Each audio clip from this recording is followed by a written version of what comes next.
I'd like to welcome you all to the Michael Esposito Show, to our Take Action event. I'd like to tell you a little bit about what inspired this event. There's a couple things. One person is here who is in like the infant little seed stage of this event. Janine. I can't believe when I saw that Janine bought a ticket, I was just like, oh man, this is awesome.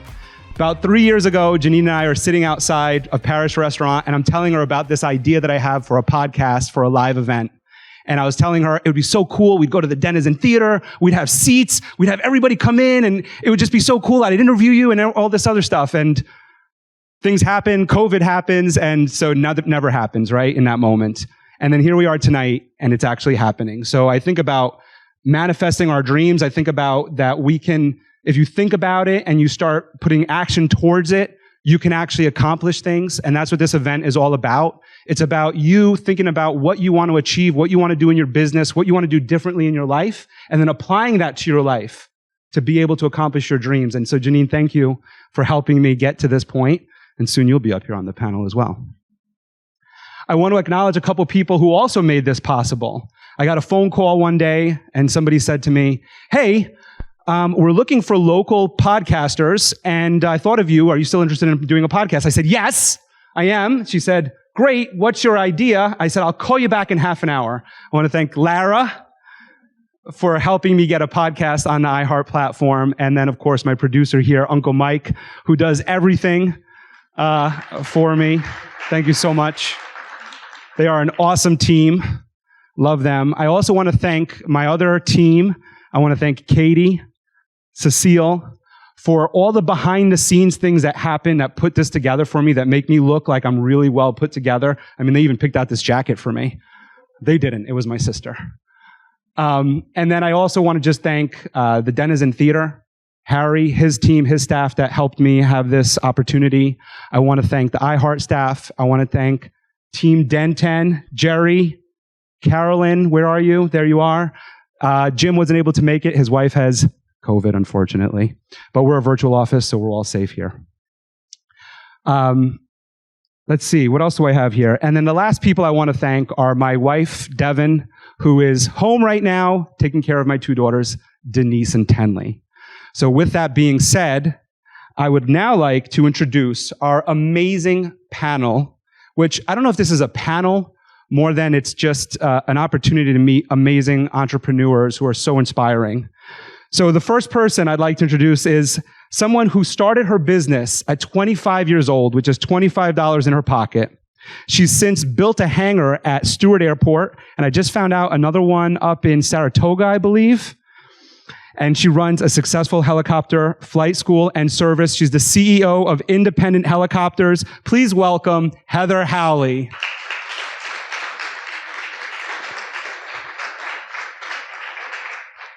Thank you, Heather. All right, this guy, we share a lot in common. We both quit our jobs and decided to become entrepreneurs with no idea of what this life was going to lead us to. He quit his job, quit a budding career to become an entrepreneur. He started his real estate brokerage, Green Team Realty, and today he employs more than 100 agents. Please welcome Geoffrey Green.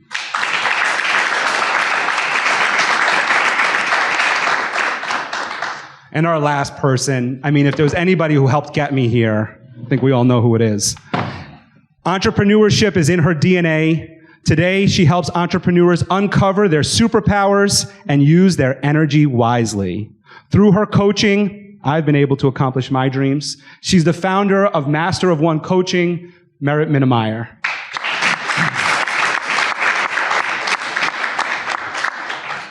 So Tom's going to be asking you the hardball questions. Yeah, I'm sure I'm ready. I'm ready for it. All right, everyone. So we're going to get this started. This is a live show, but it's also a podcast. And so our guests are going to be speaking into the microphone. They're going to be speaking to you. It's their show. All right, let's get started here. Oh, yes.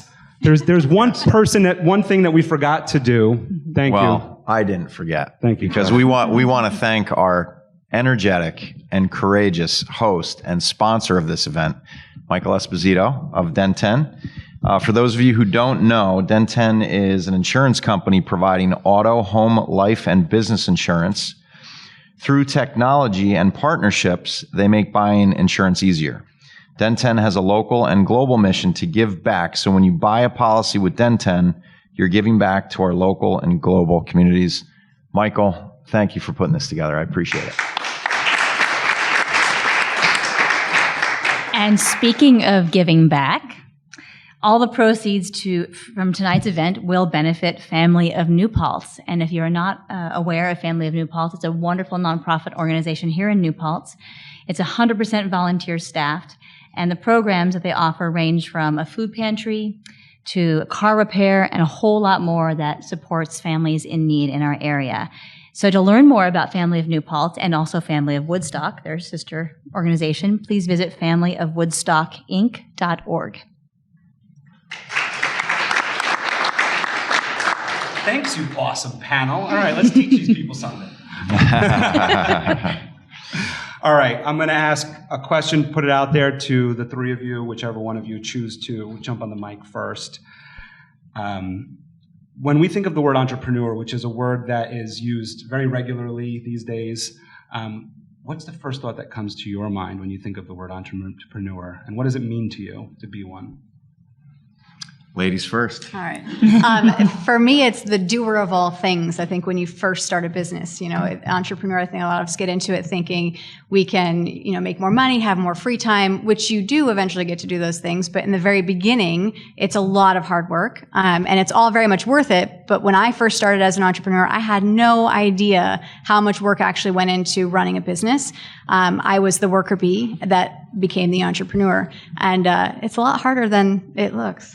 Yeah. Mm-hmm. Yeah. It is a lot harder than it Yeah, it's a lot harder. But it's very rewarding, so that's why we keep doing it. I thought I had all this free time, be able to hang out, do a little bit of work here and there. But there is no one telling you that you can't take a vacation except yourself. Except yourself. yourself. We're That's our right. worst enemy. Merritt and I talk about that a lot, right, Merritt? I promise I will not out you without your permission. You can out me. Awesome. Yeah. So go ahead, Merritt. Well, I work with a lot of entrepreneurs, and I think that I would first make the distinction between business owner and entrepreneur. They are often one and the same, but they are not the same. And the distinction that I draw there is that a business owner is somebody who is looking to run a business and make it work for them and make it work for sort of contained in that business.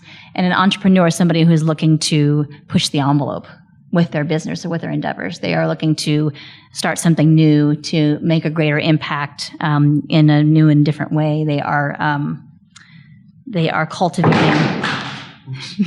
they're cultivating innovation, I think, through their endeavors. And you and I speak a lot about vision and holding a vision, and we speak about, when you were just saying all that, you reminded me about when you talk about holding a vision. And as the leader and as an entrepreneur, it's about holding a vision. Could you speak a little bit more about that? Because I feel like that's significant. Yeah. So, well, as an entrepreneur differs from a business owner, because the impact is the drive, right? It's not just about making a paycheck or making that profit. The profit is part of the drive, but really ultimately it's about making an impact to make change in the world in some way, or in changing your world in some way. So oftentimes when I'm working with clients like you, Michael, and with other clients, what people around them will say is, are you sure you want to do that? Like, right? Like, what are you talking about? Isn't that kind of dangerous? Or doesn't that seem kind of unstable? And so, yes, actually it can be unstable for a little while, right? Until you get your sea legs. And in the midst of all of that doubt and challenge and people questioning you and you questioning yourself, the entrepreneur has to be able to hold the vision. That is to say, really hold fast to what you see is possible and what you're working towards. So when all that doubt comes, in and around you, you can say, actually, I know you don't see it, but I see it. And it's okay if you don't see it yet, because I'm here to hold it for you. So when you bring your team on eventually, and you can start talking, you and I've talked about this too, how you feel like you can convince anybody about what you do. And that's because you believe it and you see it and you know it's there. You're just working towards it. It's very clear for you. Yeah, what Merritt's talking about is that sometimes I go, But Merritt, is this all real? Because I feel like I'm just convincing myself it's real, and I'm just really good at convincing myself this is happening. And so sometimes I'm just like, I don't know if I'm really doing it. And I feel like we all kind of go through that, where we're like, am I really accomplishing my goal here? Am I really good at what I'm doing? Or is it just like, am I telling myself that, right? You know, and that's what I was saying to Merritt the other day. I was just saying, I feel like I'm really good at convincing myself of that. But there's truth to it, right? I'd be interested to hear what Geoffrey has to say about that too, because you've made that leap as well. Yeah, well, going back to the initial question, what is an entrepreneur? And I think if you were to look in the dictionary, I think the definition goes something like this. It's a person that takes risks to create profit, you know, but the word risk is definitely in the definition of an entrepreneur. And I think that's one thing that you kind of both talked about, right? But didn't actually say that word. And I want to say that word because there is risk in becoming an entrepreneur, as we all know. And, you know, there's risk in holding that vision, right? And it's scary, right? Because you're here and you want to be here. And there's a million reasons why you're not going to get from here to there. And there's a million people that are going to tell you you're crazy. And why would you want to move what you have or risk what you have to get here, right? Like that happens frequently. And it's scary, you know, but at the end of the day, you have to believe in what you're doing and be confident in yourself to get to where you want to be. So one of the questions I'd have if I was sitting in the audience is, all right, so then how do you get to there? How do you move? How do you make that shift? And I think that you're a good person to ask that too, considering you quit your job and kind of made that shift, right?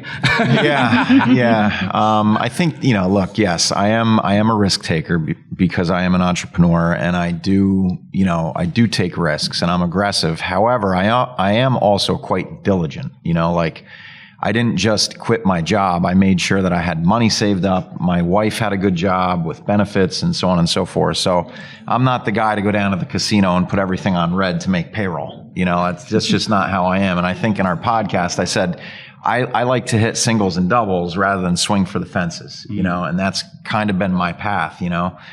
And so I think to get started, you have to, you know, have enough courage to go for it. You know, and you have to have a good plan. And I think learning has a lot to do with that. You know, one of the things I would like to always get across to any person thinking about becoming an entrepreneur is to try to read a lot. You know, I still, to this day, I read a lot. I try to get good inspiration from people who are a heck of a lot smarter than I am, and just try to live vicariously through their words, you know, that are on written paper, you know, or on my e-tablet, you know. So learn. I think you really gotta start with learning. And what you learn when you read their biographies is that they mess up a lot too, so it's okay. Yeah, no doubt. I think a lot of good authors talk about their mistakes more than anything.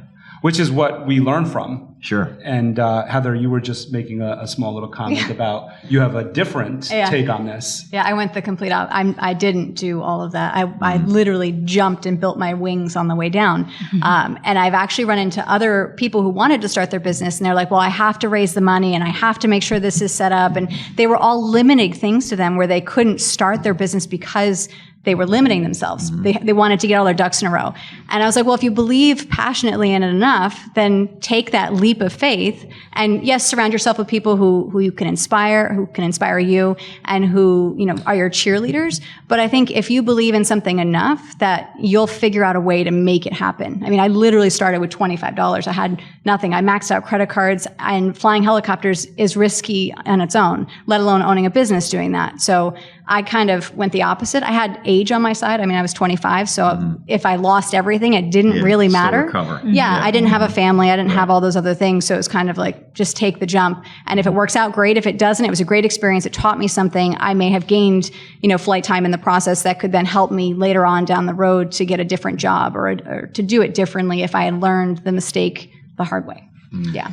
And I think what we get from that, and what I've learned from all of you and from interviewing with different entrepreneurs, is that there's no cookie cutter way. There's no set path. There's some people who are risk takers and are willing to just dive right in. And then there's other people who think, or who do, put together a very detailed plan of action. And there's no right or wrong way. There's just really what you feel is right for you. I think when we're talking about this kind of decision making, something that comes up a lot is about making big decisions and the processes that we have in making big decisions. And I'm curious as to what do the three of you go through when coming to a big decision? What's the process that you go through to be able to make that decision, whatever that decision is?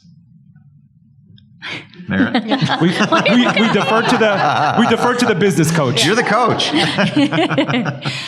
Well, I think I have my latest chant for my clients and my community is tools, not rules. And the reason I say that is, well, number one, because entrepreneurs are notoriously not rule-following people. And so if you tell them to follow a process, they'll go, no, I'll do it my way. So I like to offer as many different kinds of tools for decision-making processes and building confidence and building your business that I can. And then people can pick and choose what they like and build their own toolbox. That being said, ultimately, the processes that I work in most are really focused on helping people follow their gut in a way that is grounded in sound thinking, right? So yes, have the vision. Yes, have the passion. Yes, take a risk, and also understand the consequences of the risk. How can you can't plan for everything, but if you can troubleshoot a little bit, create a little bit of an intellectual or energetic safety net around, if this happens, then what will I do? Really, that's just about settling down the nervous system and getting your brain to be okay. Because when we are in a heightened state of risk, it creates anxiety, and anxiety clouds judgment. So a lot of the work that I do is about getting a system to calm down. And when your system is really calm, then you can actually hear what your intuition is saying without that emotional charge, without freaking out about it. Mm-hmm. You remind me of us sitting. A lot has happened to me right here at Market Street, and right, this is Market Street. Right? Water Street. Water Street Market. There you go. All right, dyslexia at its finest. Merritt and I were sitting down by, I'm going to mess up, Mud Puddle. You're right. Mud Puddle. Mud Puddle. I was going to mess that name up too. And we were sitting down there and we were talking about the loan that I was looking to take out for DenTen. And at the time, it wasn't even DenTen. It was Ethos at the time. That's what the name of the company was. I bring this up, Merritt, because you walked me through this process. And I feel like part of the reason why we're all here is to learn something. And I feel that maybe you can share a little bit about that process that you walked me through to go where I was looking at a big number. I was panicking, like literally panicking, like, how's this going to work? And walking me through with the then what question, right? That's what I call it in my mind. I'm like, it's the then what. Yeah. Then what? Okay, Michael, then what? That's basically it. That's the process right there, yeah. It's getting your brain to go to the next conclusion. Like, and what is actually, the purpose of that process is essentially finding the source of the fear. Right. So how bad can it be? Well, let's find out. Let's catastrophize all the way to the end. And then once you get to the end, you're like, oh, okay. And if it really is life or death, then we might need to rethink the decision a little bit, or at least, or plan for it a little bit differently. Like, but for the most part, let's really find out what's at the bottom of this fear. And if we can actually see it clearly, then we can handle it. We can deal with it, and we can plan for it.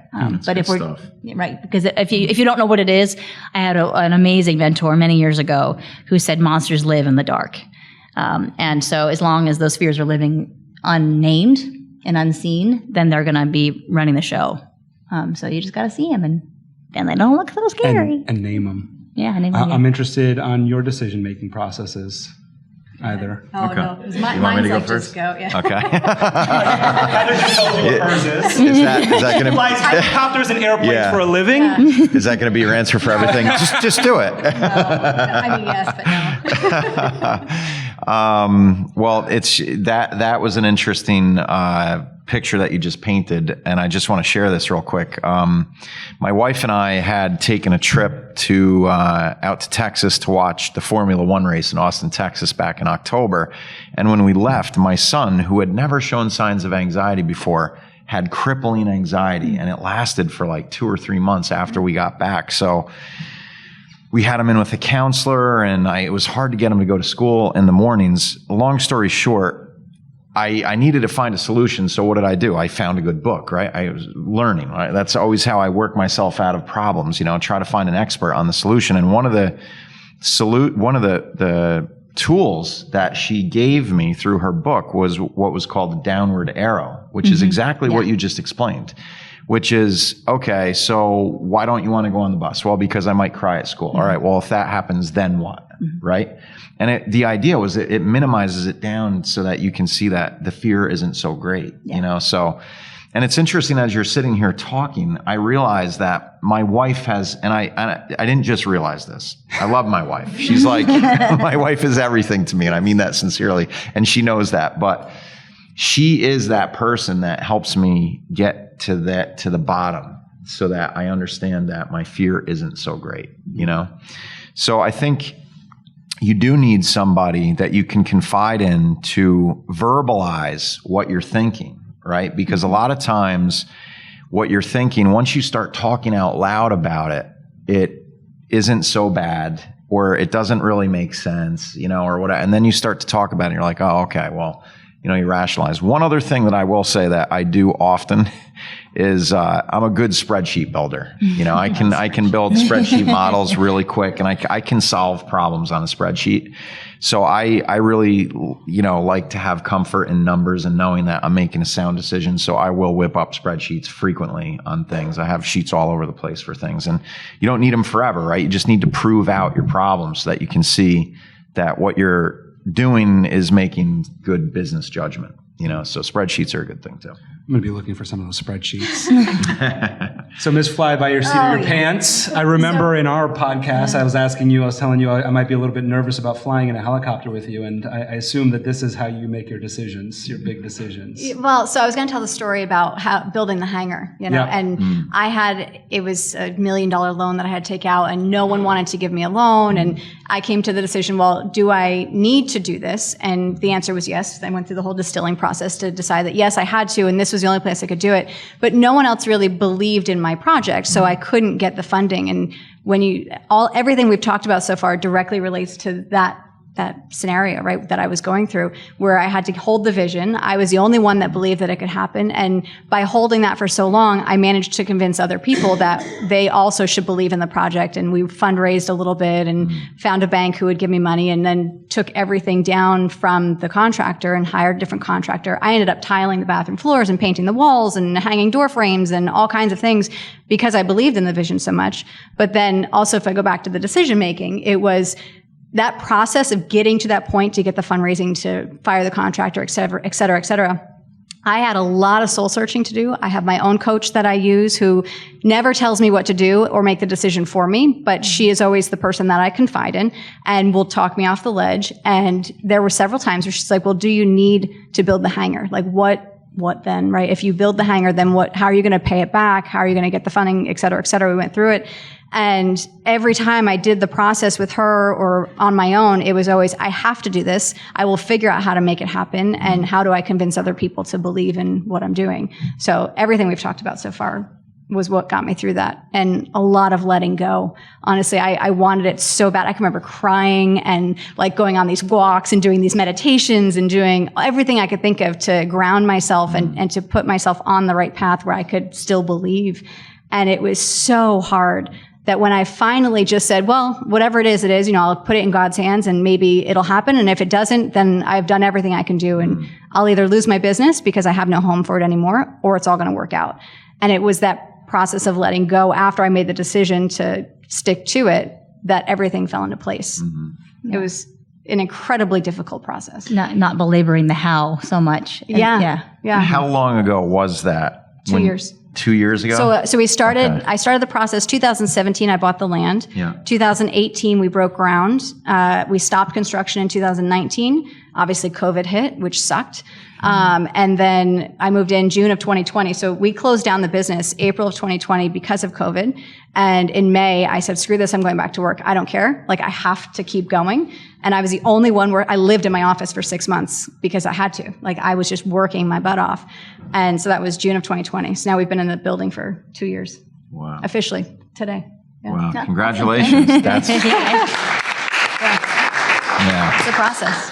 Yeah, and I can't say enough about somebody like you that takes on that kind of risk. I mean, it's frightening, and it's really hard. It's really hard. And, there's a lot of people, that take those chances, and it's taken for granted by a lot of people, but unless you're there and you're living it and you're taking that risk, you don't really know. Jeff is speaking as though he didn't take any risks. Jeff, I introduced you as Green Tea Realty, but what are you doing on the side? Well, what I like to tell everybody is my future is my company that I'm building now is called NuOp, NuOp. And it's a digital marketplace for business people to exchange business opportunities. It started out as a referral network, basically, for real estate agents to exchange client referrals to one another. And what was different about what we built initially was that not only could you find another realtor to refer your client to, but you could use the app to legally bind an agreement between you two. And in blockchain, that was something different that hadn't existed. And the whole reason why we started out on that path is because I myself had the problem of having to do the same process over and over and over again. I was wasting hours of time, and I was looking for somebody else to build it. I really was. In sincerity, I said, let me pay somebody, to join their platform or whatever. It didn't come along, so I decided to build it. And now we are expanding out into many other professions throughout various industries, and it's great. It's going well. I love it. I'm very passionate about it, and it is a huge risk. There's no doubt.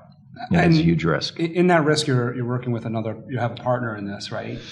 There are several co-founders. Right. Yep. And so my question there has to do with partnerships and seeking partners.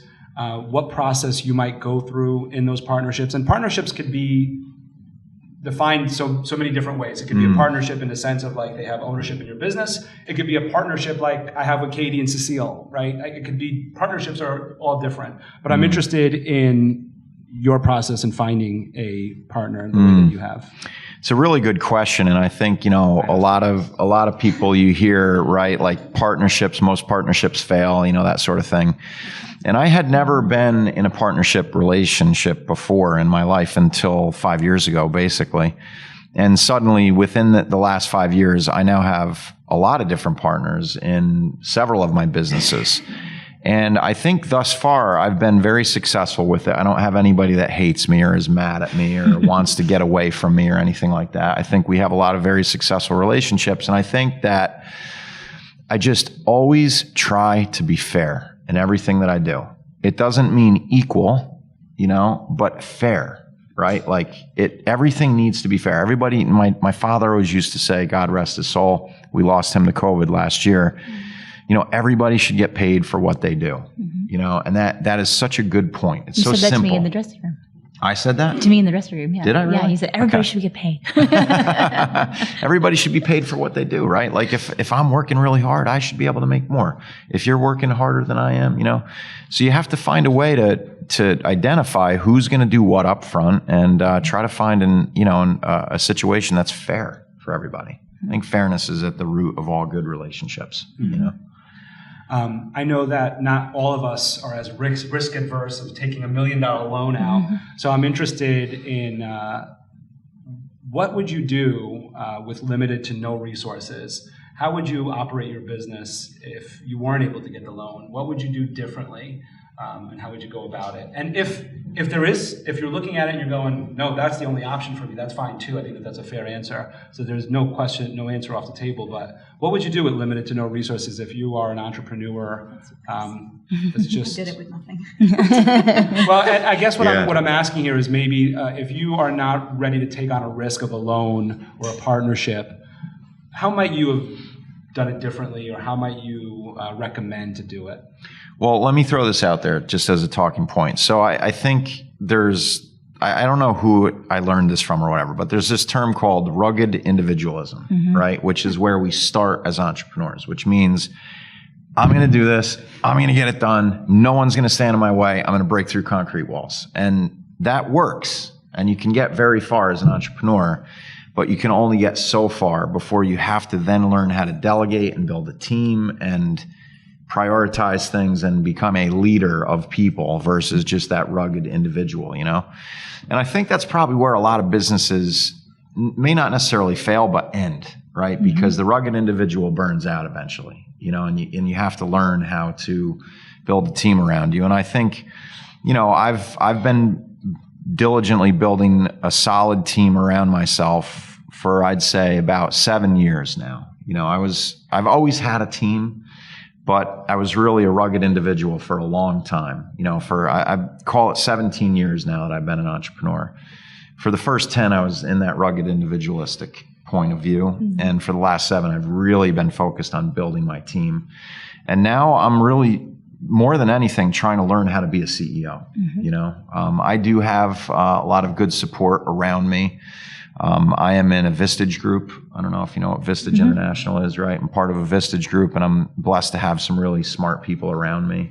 And our Vistage chair is great, you know. So I think, you know, whether it's hiring somebody, you know, an individual coach like you are and you have, I think it's important to help grow who you are as an entrepreneur. Yeah.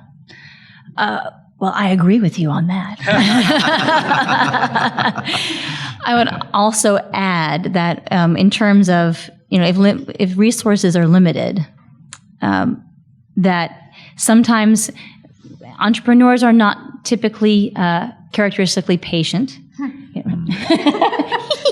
Right, because we have this vision, right? We want to like see it, and we want to see it through, and we're so passionate about it, so committed to it. We're so excited about it, and so the good news is we are ambitious, and we want it really badly, and we want it. You know, we have to kind of pace ourselves around balancing our life and our work, and also if the resources are limited, then the pace of the growth might be slower than we'd like. It doesn't mean that it's not happening, though. It doesn't mean that just because we're not growing at, you know, like the rate that we wish, like which is usually, you know, snap of a finger. Oh, and then it's all built and beautiful and perfect, like within a year. Certainly, funding facilitates that and expedites that process, mostly, but not always. So if one is bootstrapping it, then it just might take a little longer. And that's okay too, because it's really about building a business that reflects, I mean, working with founders who are transforming into leaders, that business ultimately has to reflect the passion, the purpose, the vision of the founder first. And then once that vision catches fire, then the team comes in and carries that forward. But if the team is built slowly and is still passionate and still committed, that's okay. Like, it doesn't have to go 0 to 100 in a year. You hear that, Team DenTen? It's okay. I have an answer for you. So I think one of the things that helped me when I had nothing and grew the business was the creativity. You know, if you can think outside the box, that maybe traditional funding isn't an option, or you can't max out credit cards, whatever. Be creative. I didn't know how to market my business, and I tried so many different things, and it was a lot of money to do that. And what I found worked best was working with charities and hosting events and things like that, which no other helicopter company does. So if you can think outside the box and be creative to get the same goal achieved, or maybe a slightly different goal that eventually gets you to that goal, then that's what you do. And I think being an entrepreneur is a lot of that. We solve problems and we think outside the box. We want to do it differently than how it's been done. So being creative, I think, is a super important characteristic of any entrepreneur. Yeah. I just want to ask Heather a question, because I think that you and I could relate on this. So as the entrepreneur, right? Like, do you have employees that work for you? Yeah. Right. You have a team and stuff, right? Okay. So It's got like 50 helicopters. We've got all the pressure on us, right? Because like all the risk is on our shoulders. So I feel like that pressure creates really great problem solving, because like you have no choice but to solve problems, right?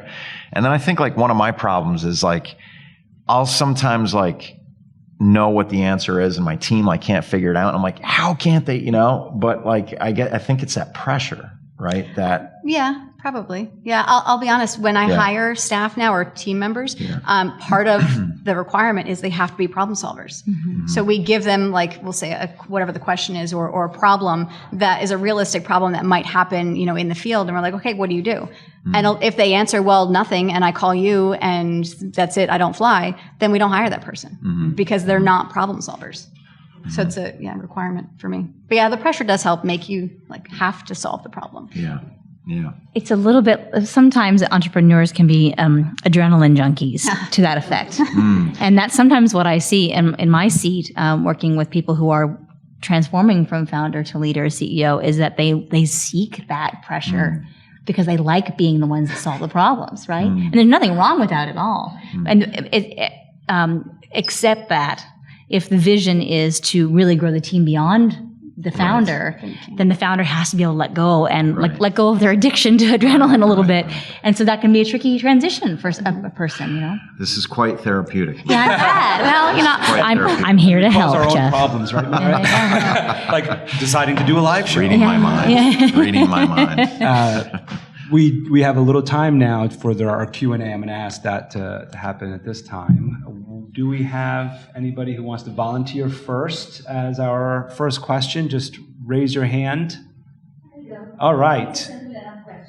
Yes. So for us who are just getting started, for those of us, is there a book that you would recommend? Oh, there's so many. So many books. So I just want to repeat the question just so that we make sure we have it on here. The question is for us entrepreneurs who are just getting started, is there a book that you would recommend? And I think we can go through all the panelists here for that. So many books. So the first one that I read that really helped me, I think I was at year 5 in my business when I finally read this book, because I hadn't read any books before then. I do read, but not business books. The E-Myth Revisited. Yeah. Did you? I just wrote that down. That book was life-changing when I read it at that time. It was becoming the worker to the CEO essentially, and it gave me so many great ideas and plans to kind of push the business forward. That one was huge. The 7 Habits of Highly Effective People is obviously another one that I read a long time ago. Yeah. Yeah. There's like 4 that I would recommend. Covey's book, 7 Habits of Highly Successful People is a must read. Dale Carnegie's book, How to Win Friends and Influence People, is a must read. Michael Gerber's book, The E-Myth, is great. And there's another one that maybe not a lot of people have read that helped me as far as technology goes, and it's called The Lean Startup.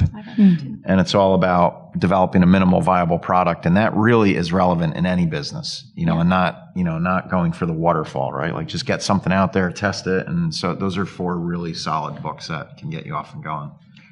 Yes, to all of those. And you'll be sorry you asked this question in a minute. So many books now. I would also recommend Start With Why by Simon Sinek, which is a great sort of beginner or launchpad leadership book.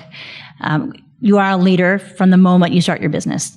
So even if you don't have a team, you're leading yourself and you're leading your family or your community, you're leading your clients. So if I can say anything today, it is that know that you are leading even before you are in a leadership title position. So Start With Why. Think and Grow Rich by Napoleon Hill, which is an oldie but a goodie. You know what other one is? Have you heard Think and Grow Rich?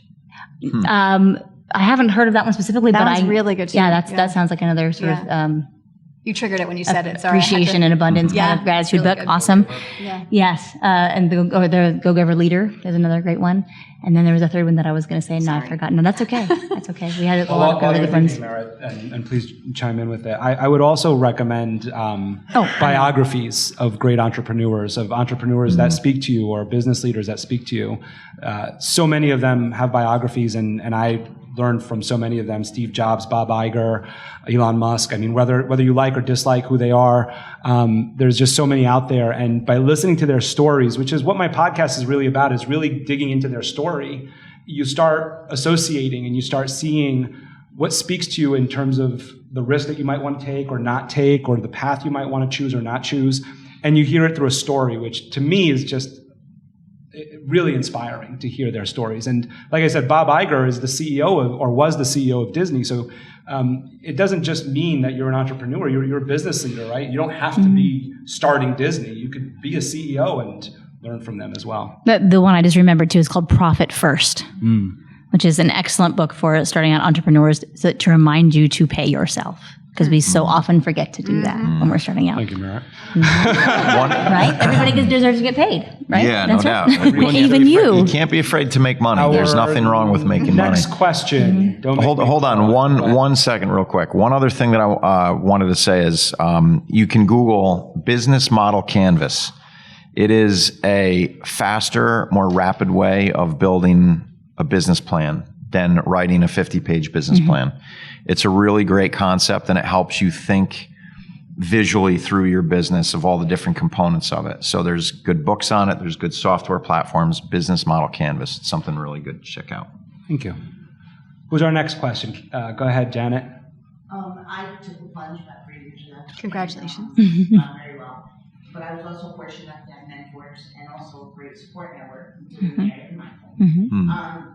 Where would you suggest for entrepreneurs to find their own mentors or to build that support network? Because a lot of times, it doesn't come naturally. Where did you find yours, or where would you suggest?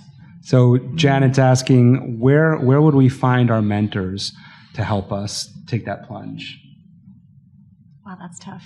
Yeah. Yeah. I have some answers, but I want to let I feel like I'm dominating in certain areas on certain things, so I don't want to Mine take is too really much quick. time. I was starting the veterans benefits. We wanted to offer the GI Bill to our students, and I met with a gentleman up in Albany, and he's the one who actually introduced me to the coach that I have now. I've had her for 7 years. And through her, I have introduced other people to other coaches. And so that's sort of the path that I've used. And then as far as mentors go, it was actually some of my own clients that are also business owners. So if you can get in a group with other business owners and start picking their brain and have like a mastermind kind of group, that has been tremendously helpful for me. Just know that I'm not alone in my struggles. Yeah. I would add to professional associations, which, if sometimes they'll have mentorship programs. And don't be afraid to email or call somebody out of the blue that you admire and say, I really love your work. I really would love to take you out for a cup of coffee if I can just have half an hour of your time. And most people who are worth their salt will be so flattered and honored that you ask, even if you don't know them. It's always, a little bit easier if you have a connection, but even if you don't, if you say, gosh, that person is doing really well and I really admire them. They would, most people are very generous, especially successful people who have been in it a while. They're very generous with their time. They'd be happy. I've done that. I've called up I know you don't know me, but can I take you to coffee? And they're like, sure. So that's a great way to learn a ton in a short time. And the generosity is actually pretty inspiring too.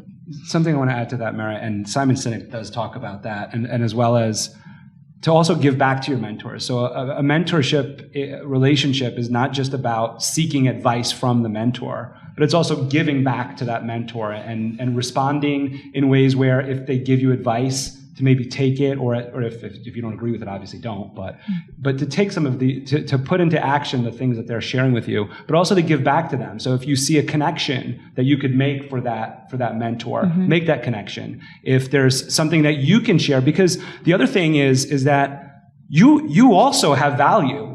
If someone's going to mentor you, it's because they see value in you. Right. And that's why they're going to mentor you. So you offer value as well. So take on that responsibility and give back to them as well and offer them value in their life and in their business as well. So it's a two-way street. And Simon Sinek talks about it. You can find it on YouTube where he talks about that. And I think it's really important that we're not just calling up a mentor saying, hey, help me, hey, help me, hey, help me. It goes both ways in the relationship. The law of reciprocity.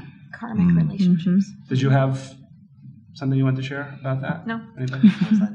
Well, this is why I at least try not to say no to Michael Esposito when he offers me to do something, because I learn so much, right? I'm always learning so much, and I love the interaction with other entrepreneurs because, at the end of the day, right, like our businesses are like our babies. Literally. And you love to talk about your baby. They're named after my babies. And share. And you want to learn about, how to make your baby better in any way you can, right? So it's always like thrilling to, talk with other people. But a lot of what Merritt said, I think, the local Chamber of Commerce, I'm sure there's some commonalities there that you can find. I think a BNI group is a great place to start. If you've never been a member of BNI, I was a member of BNI many years ago, and I thought that was a very positive experience for my business starting out. Really helped me get polished, in terms of how I would talk about my business. And then I think if you have a little money to spend, hire a personal coach. I have a very good one sitting right next to me. There's also, I've been in 2 different coaching programs. I'm currently, like I said, now I'm involved in Vistage, Vistage. It's a great company. It's expensive, but it's good. And then there's another one called Strategic Coach, which I also spent a year in. It's expensive. You have to fly to go to the meetings, but very thought-provoking, really good stuff. So Heather could give you a ride. Yeah, exactly. We have another audience member with a question. Go ahead, Kelly. So you often don't know what you don't know. What have you learned that you would tell someone starting their journey? So what have you learned that you would tell someone that's starting their journey? Silence. I got it. Go ahead.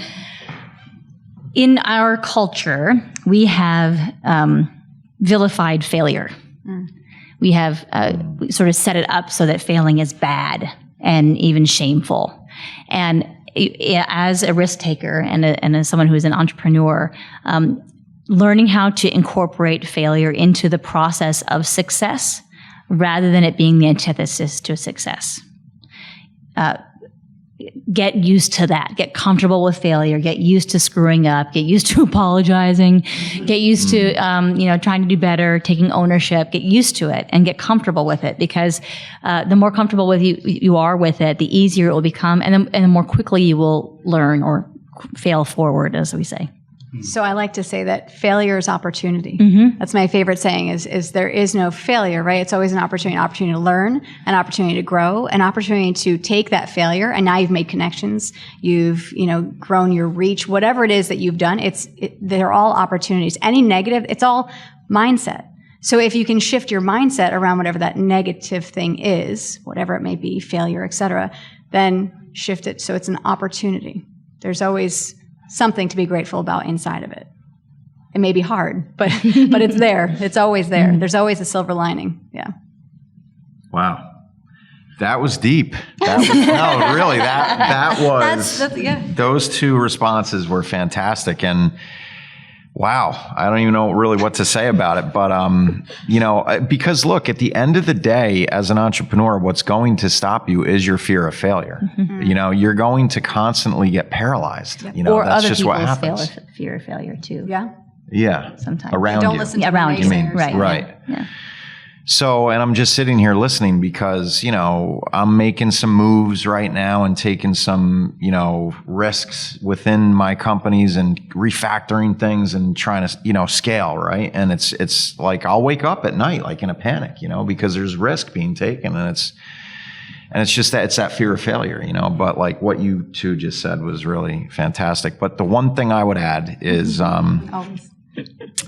Don't underestimate how much money you need to do things. So fundraise. Never stop fundraising in one way or the other, whether that's, driving more profitability or getting that loan that you're afraid to do. A lot of people just run out of money and the clock runs out on them. It's interesting you said that because, to that question, I remember I asked a very similar question on, I think it was like my 3rd podcast.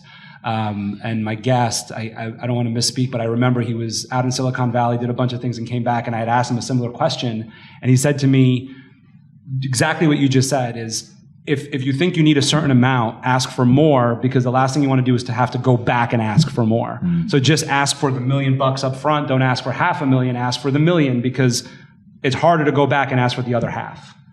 So I thought that, that hit on that really well. We have, I think, 2 more. Yep, go ahead. Shanta. Hi. So I did the 5K you organized on the runway. Oh, yeah. Which I would like to do one more. Anyway, so you were talking about $25 to start with, and it's basically to the registration fee. That's what it was. Yeah, my DBA. Yeah. So my fear is to separate, the liability, liability, to have a LLC or, or nonprofit, regardless of whatever the business we choose. Always there's a liability, and to get the legal work done. And that's what I'm stuck, like insurance costs a lot. So, to get some ideas of what kind of insurance we could economically choose, because, there are online services available, legal path to choose to write your bylaws. So Shanta, if I'm understanding your question correctly, you're asking more about what are the legal ways to either get your LLC or your non-for-profit, and then from there understanding the different professional services you might need, like a CPA or an insurance agent, DenTen Insurance, that you might need. I was going to say that's an easy one. Yeah. That's an easy one. So I think that's a really great question, and I know a little bit about what you're doing, and that's why you are in a bit of confusion. Shanta shared with us at Toastmasters some work that he's doing, and it teeters on whether it's non-for-profit, right, or if it's for-profit, and I think that's the debate that he's going through. So I think it's a multi-layered question, and you can answer it however you choose. I see Merritt's ready for it. Are you familiar with the term social enterprise? Okay.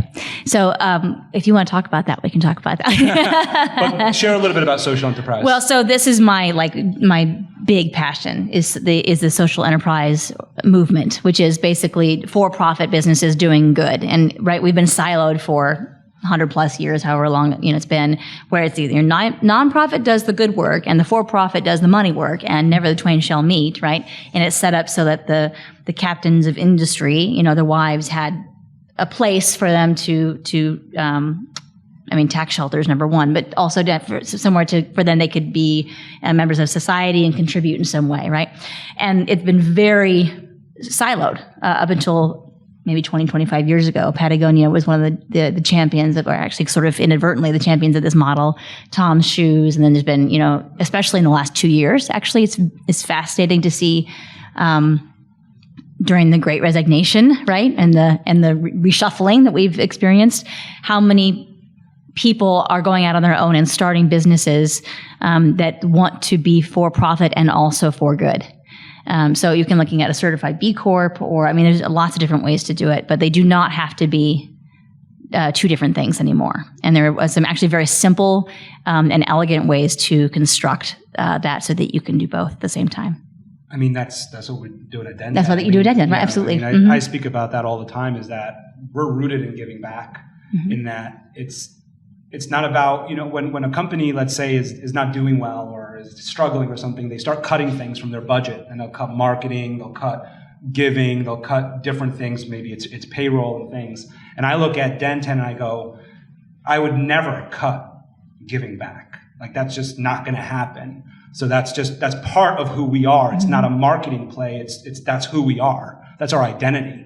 And so that speaks to what you're talking about. And I remember going through that too, whether we were going to do a sub B Corp or what. But you can figure that out. I think we have one more question, because we got a time thing here.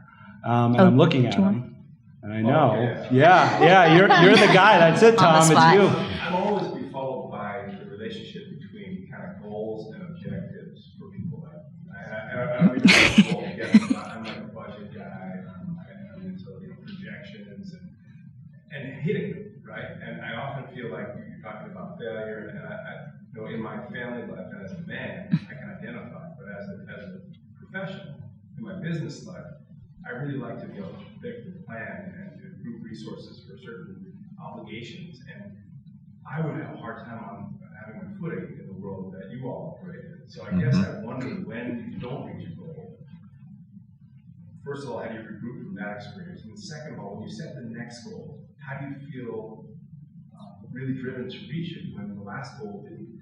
In other words, how's the goal stay meaningful? And then how do you regroup from missing it? That's a conversation we've had over the dining room table, as you can imagine. You have to just if you want to reframe the question. Do you want to? We just need to for the. Oh, sure. So that was my husband Tom, and he's asking about the defining goals and objectives in entrepreneurial life. When we have a goal, sometimes we'll meet it, sometimes we'll exceed it, oftentimes we'll not meet it. How do we regroup from that? And how do we, I guess, keep going? Is that what you're asking? How do you set the next goal? How do you set the next goal if you miss the first one, or if it's different than what you planned to be? Yeah. I got this one. Go for it. So in our podcast, we actually talked about it. I call them BHAGs, big, hairy, audacious goals, right? And so I set these amazingly outrageous goals and I create steps to get there, right? And my hope is that even if I don't achieve that goal, which obviously that goal is like what I really want, but all of those steps that lead me to that goal are still really good. Mm-hmm. There's still really good steps that have brought me further, have brought more clients and have brought more money and have grown the business, whatever they may be. And so I think that that's how I sort of deal with maybe not hitting that big, hairy, audacious goal, is because I know that I've reached for, the planets and maybe I've ended up in the stars, and I'm perfectly okay with that. But I also go back to what I said earlier, which is failure is opportunity, right? So even though I may not hit that amazing goal, I still have created other opportunity or have gotten something positive out of it. And sometimes it's pain, and pain is the most powerful teacher. And it's the best lesson. And we have to be accepting of that as well. So I don't know. I just keep setting these really crazy goals in the hopes that maybe I get them. And I don't necessarily hold a lot of pressure on myself to complete them 100%, if that makes any sense. It makes it a little easier for me to swallow that, I guess. But when I do reach them, dude, it's on. Like, it's amazing. Yeah. Yeah. I never thought I'd build a hangar. I never thought I'd own 9 helicopters or 2 locations or any of the things. And when you set crazy big goals, there's always something positive to be gleaned from it. Yeah. So. It's interesting for me sitting here listening to this because, I realize, in my real estate business, the brokerage business, it's so much tied to the market. It's like no matter how hard I work or how much we do, if the market's not cranking, we're just not going to make that much money, So it's challenging to set goals, definable goals, in that particular business. And what I love about the software project that we have going on, NuOp, is that we really can set goals that are very measurable and predictable. I think what's important with goals is to not just set the goal, but to also set the action steps that you need to reach the goal and focus on those on a daily basis. Yep. And then keep an eye on the goal every so often, and if you don't reach your goal, it won't be a total failure because you've taken all these great action steps towards your goal and you will have made yourself and your organization better in the process. There's no question about that. Yeah, 100%. And I would just add intention to that, which is essentially what you said about the big, hairy, audacious goal. That it's the going back to, what's your why? Are you in it to make a certain amount of money, or are you in it because you want to build something amazing and have a great impact, and you have a specific mission, whatever that is, whether even if it's just take care of people and have a great organization where people want to work with you and for you, to do right by people. That's the intention that you set behind every action step and by every goal that you set, then you really can't go wrong. I mean, unless you're way out of integrity, which people get out of integrity because they get distracted by shiny objects. Mm-hmm. But unless you're really out of your integrity, you can't go too far afield that way. And I think that there's this finite world that we live in that there's a bank that is saying, you owe us this money and it has to be here by this date. And I get that. And there's a spouse that says the same thing, or a friend or somebody or a colleague who you owe that money to. Mm-hmm. I understand that. But then I think there's also this illusion of time that we have, that it is so finite. And, when speaking about money and that time frame, I guess some of that is very real, but it's like the then what, right? Mm-hmm. But then what? Okay. So then maybe you go out and get another job and pay for that bill. Or maybe you kind of change something in the organization to be able to pay that bill.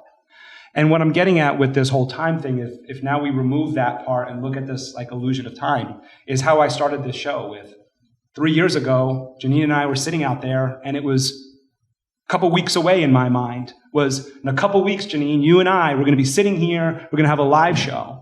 And I'm talking to the people at the Denizen, and I'm trying to get this to happen, and I don't know how it's going to happen, but this is my goal. Here we are 3 years later. So if I looked at it and said, this has to happen in 6 months, and Janine, you have to be my first guest, then I failed. But if I look at it and I go, that was my goal, and there's some things that happen, and there's some adjustments, and there's different people that need to be a part of this, or I need to take a different path right now and just put this goal aside for this moment, and I allow time to pass, and here we are. We're sitting here, and check.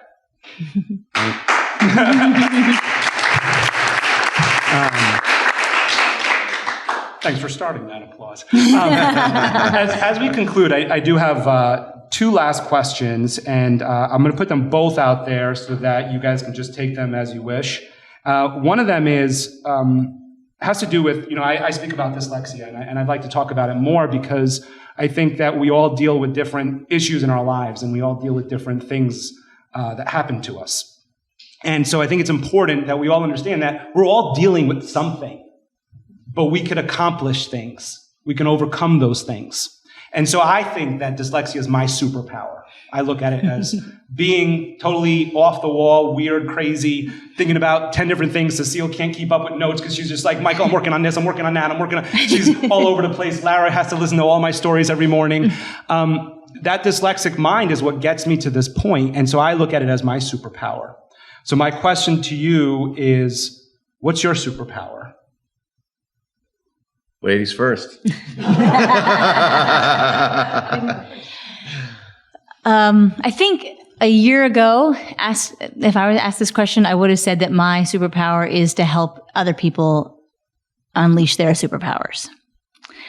And while that is still true, I'm going to answer that more specifically. And I've been really exploring and cultivating and leaning into intuition in a really profound way. And it's opened up so many amazing magical doors. And so, and I really do feel like there's something profound and outside of myself. So when you say superpower, that really feels right. I don't like to even go into these things because, I feel like I'm bragging or something like that. I don't like people without a humble nature, but if I were to say the one thing that I do really well, I am a leader of people. I can definitely lead. I can motivate and, sell a vision. That is something I can definitely do and have done and has really gotten me to where I am right now, for sure. So you asked me this question before, and I still don't have an answer for you. But I'm sitting here listening to you guys and thinking, I'm like, well, maybe it's the positivity. Like that's always been my go-to has been, how do I keep it positive? And I do that with my clients. I do it with my staff, and most importantly with myself. So. And by the way, you fly helicopters. Yeah, so I fly. Which is also like a real thing, yeah. pretty amazing. That's fun. Sometimes just to get oysters. Yeah, I did that on, was it Sunday? Yeah. And my final question is, we have an amazing group here and also a great audience that's listening to this. And if there's one thing that they could take action on in their business today, what might that be? Read one of the books that we told you.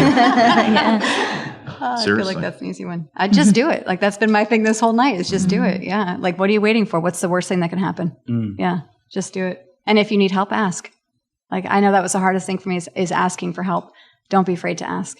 There are plenty of people out there that are more than willing to help you, myself included. So just ask. Yeah. And I would add to that, one of my coaches talks about doing something a little bit 100%.